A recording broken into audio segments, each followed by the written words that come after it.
সাক্ষী হিসেবে আমাদেরকে আজকে রাজপথে আবারও নেমে আসতে হয়েছে শুধুমাত্র যাদের হাতে আমরা আমাদের আমানত দিয়েছিলাম তারা আজকে ব্যর্থ বিদায় আমাদেরকে আজকে রাজপথে নেমে আসতে হয়েছে। আমরা আজকে এই সমাবেশের পক্ষ থেকে একটা আলটিমেটাম দিতে চাই, আগামী 7 দিনের মধ্যে যদি বাংলাদেশের আইন শৃঙ্খলা পরিস্থিতি স্বাভাবিক করতে না পারেন তাহলে 5ই আগস্টের মতো উত্তরা ব্লকেট কর্মসূচির মাধ্যমে আবার নতুন বিপ্লবের সূচনা। আর যেন কোনো বন দর্শিত না হতে হয়, সোশ্যাল মিডিয়ায় ঢোকার পরে যেন আমরা না দেখি কোথাও কোনো বন দর্শিত হয়ে পড়ে আছে। আমরা আর কোনো ধরনের সন্ত্রাসী কার্যকলাপ বাংলাদেশে নিতে পারবো না। পাশাপাশি আমি আইন শৃঙ্খলা রক্ষাকারী বাহিনীকে বলতে চাই এবং সাথে সেনাবাহিনীকে যুক্ত করতে চাই। আসার সময় দেখলাম আমাদের সেনাবাহিনীর প্রধান ওয়াকারুজ্জামান বলেছেন সেনাবাহিনীকে নিরাপত্তার ভূমিকা পালন করার জন্য। আপনারা কিসের মদদে কিসের জন্য আপনারা এখন নিরাপত্তার ভূমিকা পালন করতে চাচ্ছেন সেটা জবাবদিহিতা আমাদের কাছে আপনাদের করতে হবে। 7 দিনের মধ্যে যদি আপনারা দেশের আইন শৃঙ্খলা পরিস্থিতি স্বাভাবিক করতে না পারেন আমরা আবার উত্তর ব্লকের কর্মসূচিতে ফিরে যাবো ইনশাআল্লাহ। ধন্যবাদ। দর্শকদের বিরুদ্ধে দাঁড়াতে হবে, আপনাদের সবাইকে ছিনতাইকারীর বিরুদ্ধে দাঁড়াতে হবে।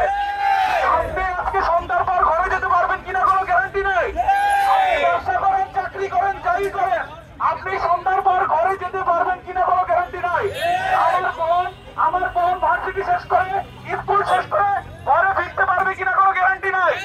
সেই দেশে সেই রকম একটি দেশে দাঁড়িয়ে আপনি আমি যদি মাঠে না দাঁড়াই তাহলে হবে না।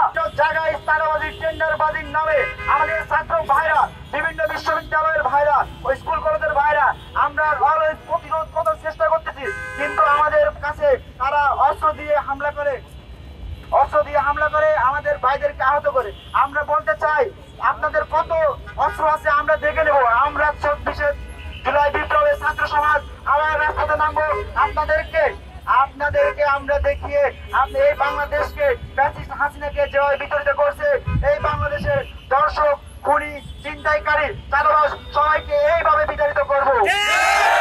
আপনারা ফ্যাসিস্ট হাসিনার থেকে শিক্ষা নেন, আপনারা খুনি হাসিনার আওয়ামী লীগের ছাত্রলীগ জঙ্গি সংগঠন থেকে শিক্ষা নেন, নাহলে আপনাদের পরিণতি ঠিক একইভাবে হবে ইনশাআল্লাহ।